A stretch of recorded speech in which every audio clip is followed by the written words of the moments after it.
What's up guys, it's Richard from Reels11 back again with another video, and in today's video we want to talk about the latest chapter of JJK, which is 252. Now before we start this video, you know what to do. Make sure you like, make sure you subscribe, make sure you share. That will really be doing me a very huge favor. And also too, let's try to get this video to 50 likes. I'll really appreciate that. So yeah, this chapter starts off with Kusakabe standing outside of Yuta's domain expansion.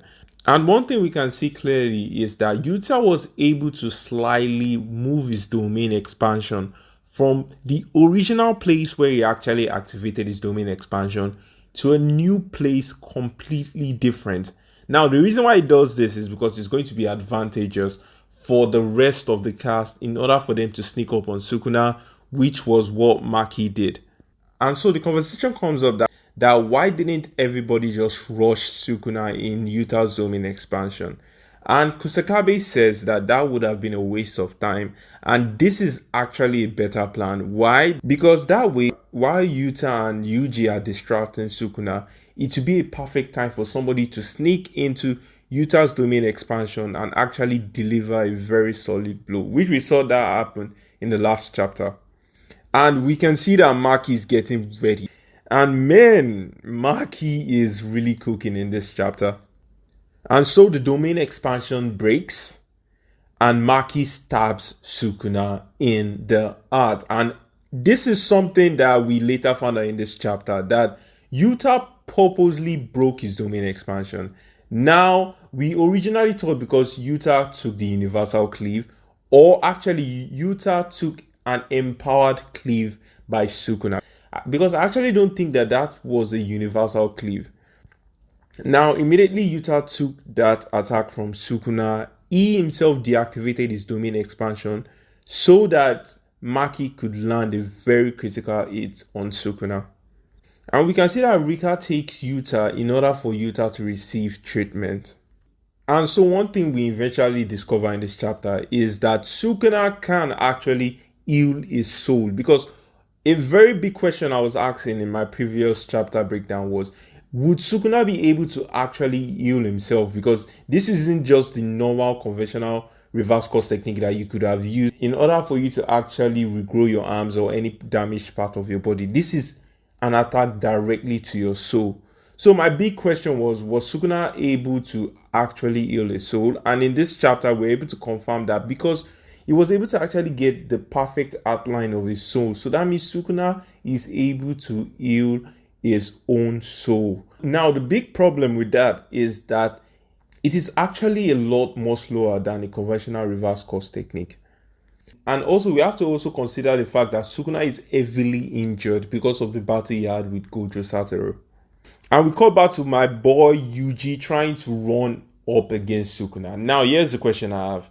How is Yuji still standing? Now, my own personal theory is that Sukuna didn't actually eat Yuji, because I actually checked the last picture and everything was covered in black. So I'm not really sure if Sukuna really ate Yuji. And it will actually make sense because from one of the video I made where I said that Sukuna has a bit of inferiority complex when it comes to Yuji, I feel that Sukuna wouldn't want to actually take out Yuji that easily. Sukuna would want to dominate Yuji's will. He wants to make sure that he dominates and utterly defeats Yuji. So this is why I feel that Sukuna isn't actually attacking Yuji with the intent of actually deleting him from the series.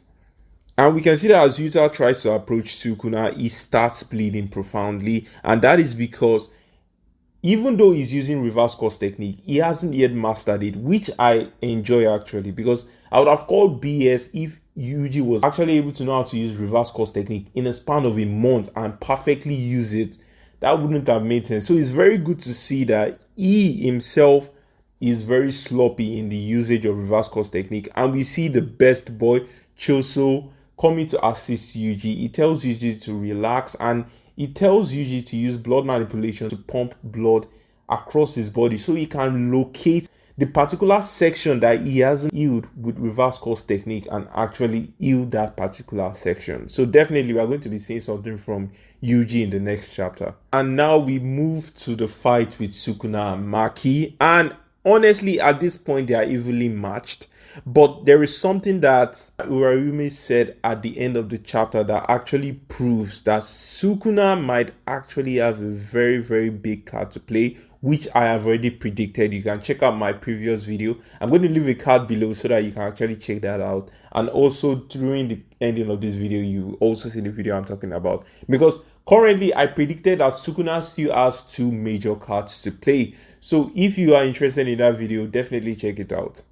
And in this fight, one thing we discover is that Maki can actually see Sukuna's cleave, and this is something big because this shows that Maki is in a tier of her own. Because one of the things that made Sukuna's attack very, very dangerous was the fact that you could hardly see these attacks, and also it shows that not only can Maki see the attack, she can actually dodge them.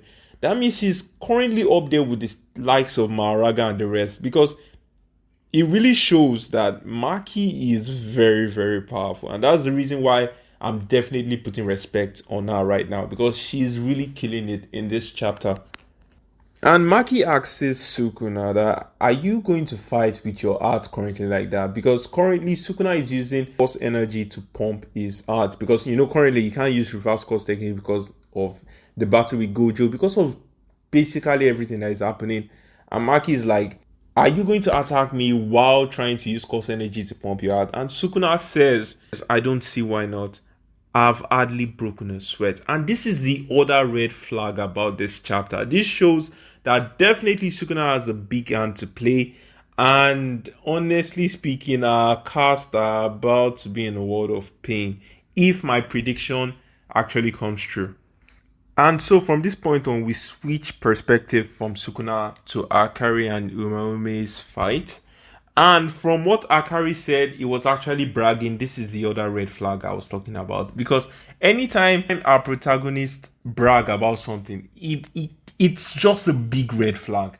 This is something Gege loves doing. And I don't know the reason why Akari just had to brag in this chapter, but this is like the biggest red flag. And he was saying that with the way things are going, the cast are going to defeat Sukuna. And Uraume corrects him and says that you don't know that Sukuna really isn't going all out. That the only person that has been able to challenge Sukuna at this point is Gojo. And E/C, because we don't really know her gender, says that all of them should actually be ashamed of themselves. And in the last page of this panel, we see Sukuna with a very ominous eye. And this shows that Sukuna definitely is about to activate something. So now the big question is, what is Sukuna going to do? Now, 2 things is it might either activate the box or it might use this course technique. One of those 2 things are definitely going to happen soon. I'm not really sure if it's going to happen in the next chapter, but definitely I can't wait for that. Thank God that there is no break this week, but definitely with the way things are going, I'm definitely sure there's going to be a big break next week. And that means a massive cliffhanger is about to happen next week. So yeah, overall, I would say that this week's chapter was actually very amazing. I really did enjoy every section of it. I enjoyed waiting for it. I enjoyed the spoilers and the rest. So yeah, that'll be all for today's video. If you like anything I had to say, like I said, remember to sub, remember to subscribe, and definitely remember to share. And also, like I said in the beginning of this video, let's get this video to 50 likes. I would definitely appreciate that. And also, you can also check out my previous video, 5 misconceptions about Gojo versus Sukuna, or what exactly is Sukuna's course technique. So yeah, thank you all for actually listening to this video. And if you made it to this section of this video, definitely you know I fuck with you. So yeah, that'll be all for today's video, guys. Make sure you like, make sure you subscribe, and yeah, have a nice day.